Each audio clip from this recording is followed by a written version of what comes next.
It looks like this high-stakes game of chicken between the White House, China, and the Federal Reserve is continuing and perhaps getting a little bit worse. We have the White House saying that they're going to put export controls on NVIDIA's H20 chips. Those H20 chips were originally designed due to previous export curbs from the Biden administration to get around those. But now the current administration under Trump wants to even put export controls on the H20s. That hurt NVIDIA's share price yesterday. AMD also suffered yesterday as well because their chips will be affected. NVIDIA is going to mark down a $5.5 billion loss for the quarter because of this.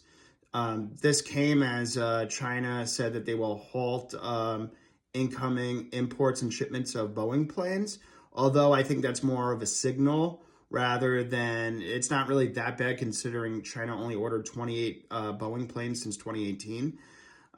So that's really not that serious, but this isn't great. Jensen Huang went to China to try to meet with the Chinese vice premier to see if they could work something out.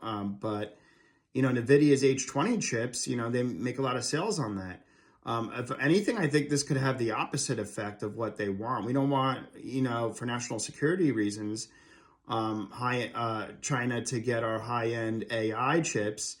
But, necessity is the mother of all invention, and constraints build adversity and obstacles to overcome. So I think Huawei's chips, with this constraint, they might rise to the occasion and provide China with the AI chips they need. Obviously, we have to see.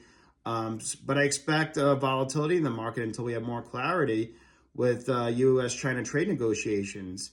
And then on top of that, Jerome Powell had a speech at the Economic Club of Chicago yesterday pretty much saying that, he's worried that prices are going to rise because of these tariffs and slowing growth, and that the Fed is in a position to wait and see and do nothing. His words were probably the most stern yet of, in his opinion, of kind of how reckless the tariff policies are, considering it was a lot higher than he originally and the Fed originally anticipated. It seemed like the White House and Trump wasn't happy with Jerome Powell's statements and speech yesterday, and he posted on Truth Social that the European Central Bank cut interest rates for the seventh time in a row, and that he thinks that the Fed should have done the same, and he's looking forward for the end of Powell's term and termination. But luckily, Treasury Secretary Scott Bessent saved the day. He said that, Powell isn't getting fired. He's not going anywhere right now.